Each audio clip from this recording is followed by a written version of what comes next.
Hello everybody, this is Pastor Bobby from First United Methodist Church in Borger, Texas, coming to you with Coffee with Bobby on this fine Monday, and Monday means that we are looking at the Psalms, and you might ask, hey Pastor Bobby, it's mid-April, why are you wearing a sweater? Well, I'm going to tell you why I'm wearing a sweater today. It's because when I walked outside it was 25 degrees outside and it was snowing, so I wore a sweater.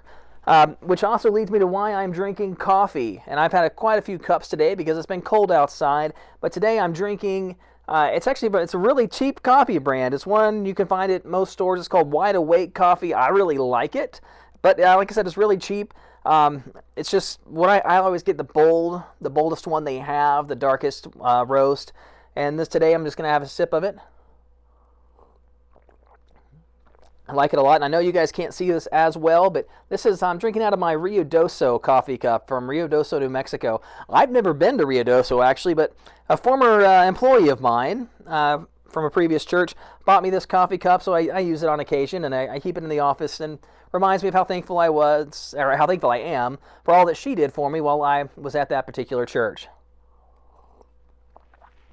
Well, today we're going to be looking at Psalm 27. Psalm 27. It's a really interesting psalm for a number of reasons. One reason I chose it is it really speaks into the circumstances of today, of what a lot of people are going through. It speaks of a desire to have trust in God, but also speaks about a longing to experience His presence within the midst of fear and anxiety. But one really interesting part of this psalm to me is that it's the structurally, it seems as though it's almost like two different psalms or two different writings put together and smashed into one. Verses 1 through 6 seem to be talking about some kind of having a song of trust or trusting in God during some kind of military campaign, which you'll hear those words, and you'll see that theme in there. And then the last 8 verses of the psalm, 7 through 14, it seems to be a prayer for help within the face of false accusations, a prayer of a longing to feel God's presence within that. And what I really love about this psalm is you have sort of a tension that's created between those two parts, between verses 1 through 6 and verses 7 through 14. You have a one that's it's a psalm of trust, not a psalm seeking trust, but a psalm of trust of God in the midst of the circumstances. And those last 8 verses, 7 through 14, is a psalm of seeking God's presence, seeking to feel God's presence in the midst of what's going on. So it's just very interesting. What I'm going to do now, I'm going to read the words of this psalm and listen for those two themes as we read it. This psalm is probably familiar to a lot of people, some of the words in it at least. It may be words that you have prayed or words that you have read or words that you have heard. There's quite a few praise and worship songs and hymns that have some of the wording from this psalm. This psalm has been used in writing a lot of those songs. So let us now hear for the Word of God, how God would be revealing His Word to us through these words of the psalmist in Psalm 27. The Lord is my light and my salvation. Should I fear anyone? The Lord is a fortress protecting my life. Should I be frightened of anyone, of anything? When evildoers come at me trying to eat me up, it is they, my foes and my enemies, who stumble and fall.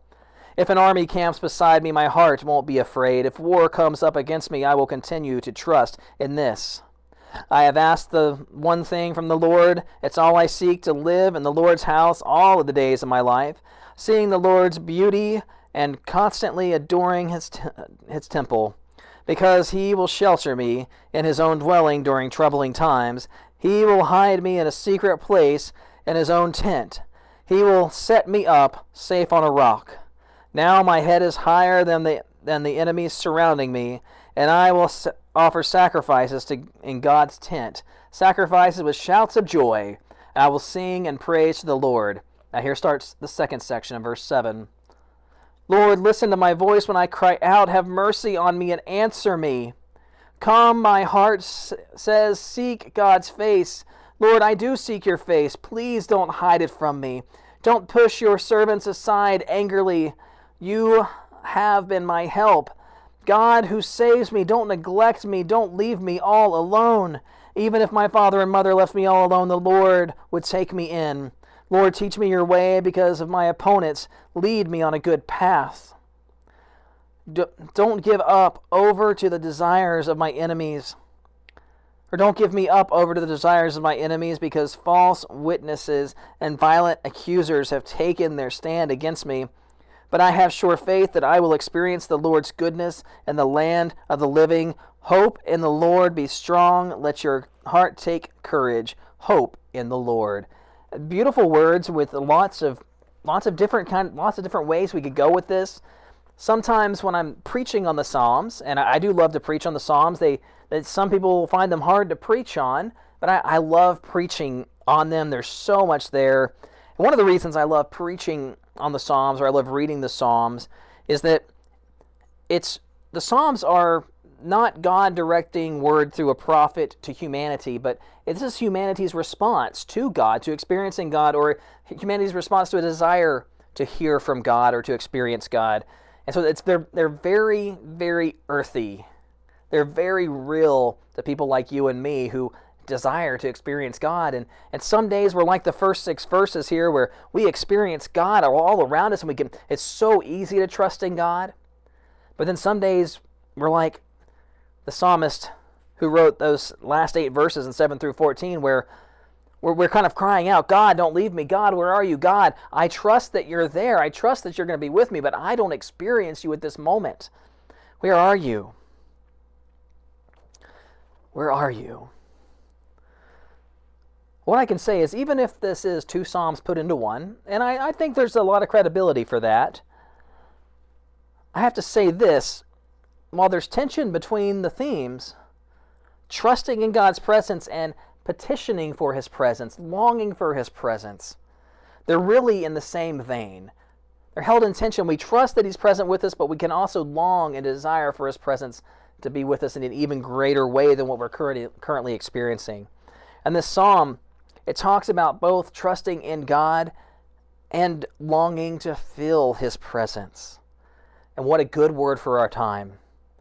What a good word for our time when we're in our houses. We're kind of stuck where we are. We're not able to get out. Our whole routines are messed up. If we're in retirement or we're looking at retirement soon, we might have a fear about what the stock market's done recently. And we might be saying, yes, we trust that God, you're going to work it all out, but God, I'd love to see you do it.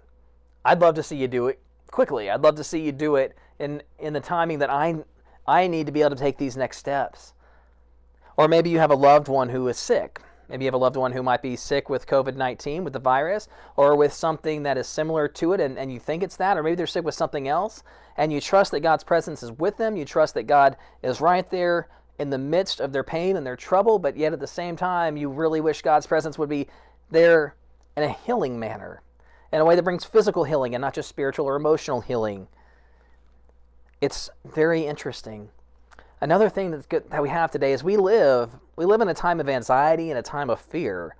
We live in a time where it seems that most things that we watch on TV desire to create anxiety or fear within us, so that we keep watching it. So that we keep watching what they're talking about. We see it on the news with various different news sources all across the political spectrum. While we hear from different perspectives, the same thing that we hear over and over again is things meant to produce anxiety and fear. Now, our anxiety, I think, and a couple authors argue this, is that our anxiety that we feel, it comes from a failure to really trust that God's going to show up when we long for Him. Our anxiety is at its core root is caused by a failure to trust that God's going to show up when we long for Him. And when we fail to trust that God's going to show up, we start looking for answers in other places. We start looking for answers in politicians. We start looking for answers in political parties. We start looking for answers in our checkbooks. We start looking for answers wherever else it may be other than God. Now, one thing I'm going to say about fear. One thing I'll say about fear. The Bible talks a lot about not fearing, or fear not. We see it with the angels coming down and telling people. We see Jesus saying it. We see our Old Testament prophets saying it. Fear not, do not fear. But I think the point of that is not to say don't fear because there's nothing to fear. Don't fear because reality is God's already got it all, so there's nothing to fear. I don't think that's the case, because we know that there are lots of things to fear. If you are a person who happens to have a compromised immune system, or you're a little bit older, contracting the virus is something that is worthy of our fear. It's worthy of your fear in that. What I think the Bible's trying to get across when it says, fear not. Again, it's not that we don't have anything to fear, but fear not because we trust that God is with us in the midst of it. Not to not have any fear, but don't fear because God is present with us in whatever we're going through. And that kind of leads us to a conversation, a very short conversation about prayer.